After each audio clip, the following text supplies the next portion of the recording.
Carlos. Hi. Thank you so much for sitting down with me to talk about your music. It's a pleasure. Um, your music is somewhat separated into two categories: the music that is influenced by folk music, such as your arrangement of La Llorona, and the music that's influenced by contemporary and composers of the recent past, such as Bestario and Apunte. Do you find these categories to be very separate, or do they kind of influence each other? I think both are influenced. Uh, First of all, when I try to use folk music, Mexican folk music or Latin American folk music, I do because I used to play a lot of those kind of styles.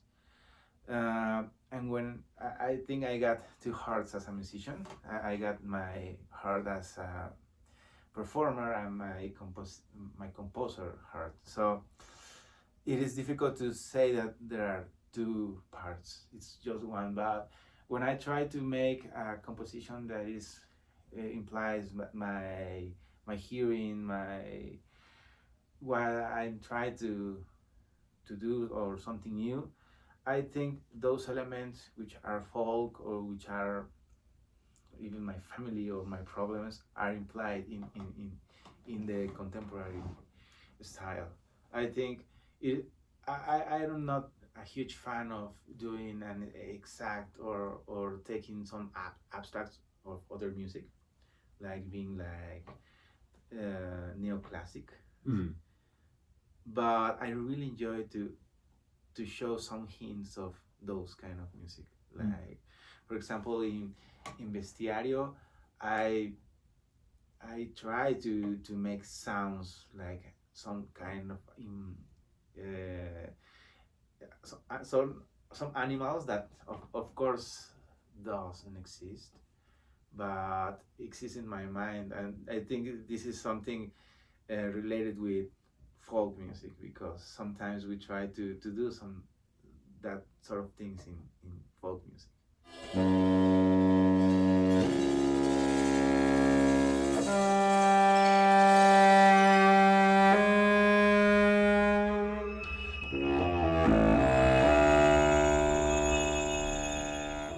Touching more on Bestiario, um, how how did you go about thinking about the two parts, the electronics and the contrabassoon?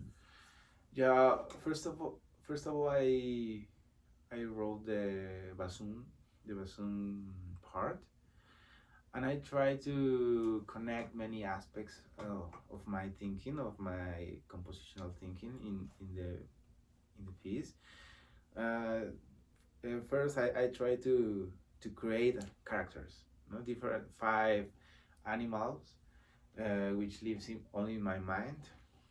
But at the same time, I think there are like musical aspects that are related with those characters.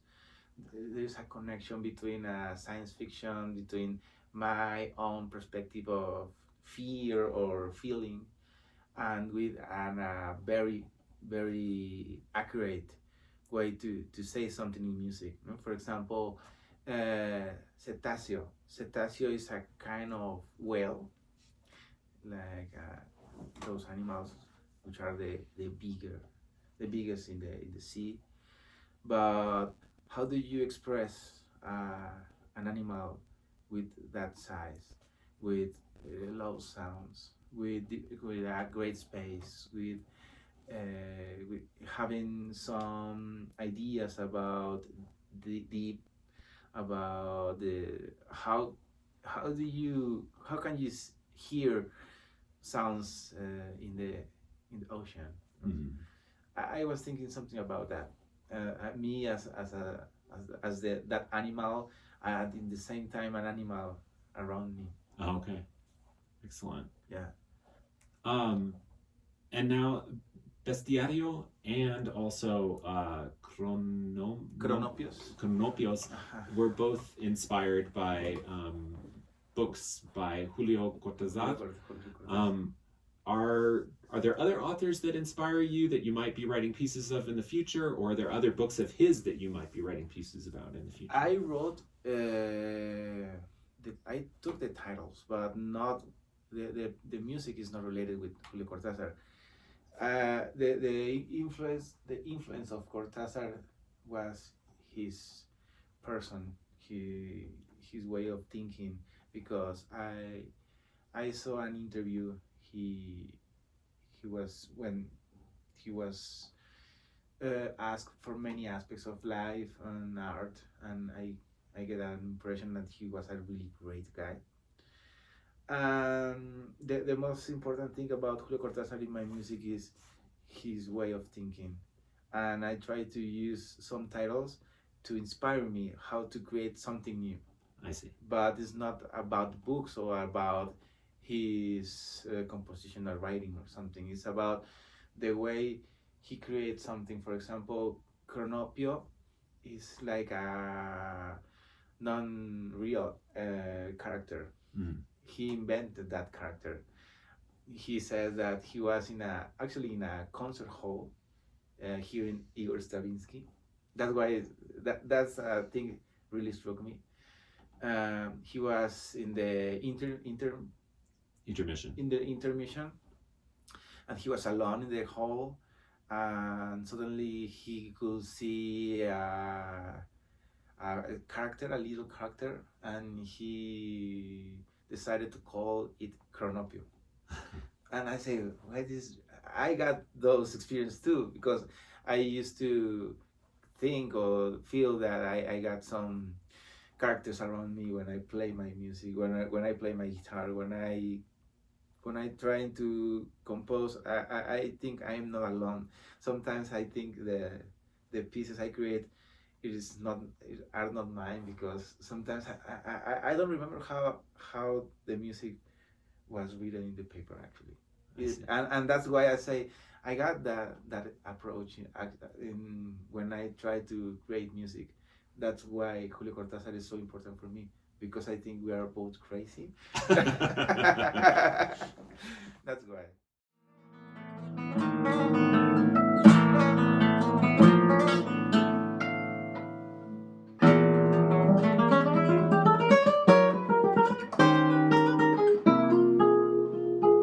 Touching a little bit more on your composition process and how you were saying that you don't even remember how things come about. Yeah. If you're sitting down to a new composition, like for example, you just wrote a piece for horn and guitar, is there a certain way that you go about starting it, or? Yeah, when at least in these pieces that I wrote in this semester, for example, it was like taking some ideas of another piece that I wrote in the past. In this case, Apunte will share some gestures or ideas of a piece that I wrote in the beginning of this year called Apunte number 1. Okay, yeah. It was written for guitar and clarinet, and I took those elements for another piece called the Splinter Ridge piece, and I share some aspects on I am like a cooker who is always like mixing recipes. Yeah. But at the same time, I always try to create my personality, or to represent my personality actually in music, in sounds. And always try to say something. For example, in Apunte number 2, I try to express anger.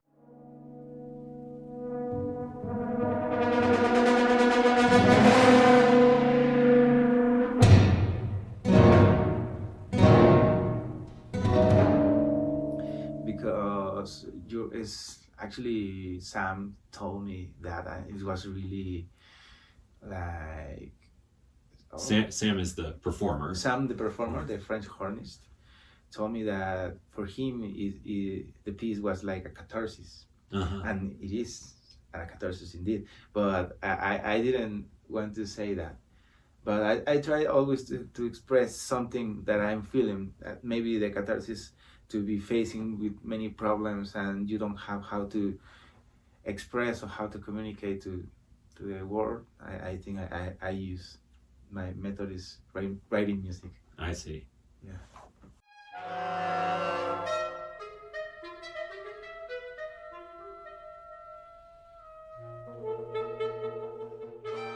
All right.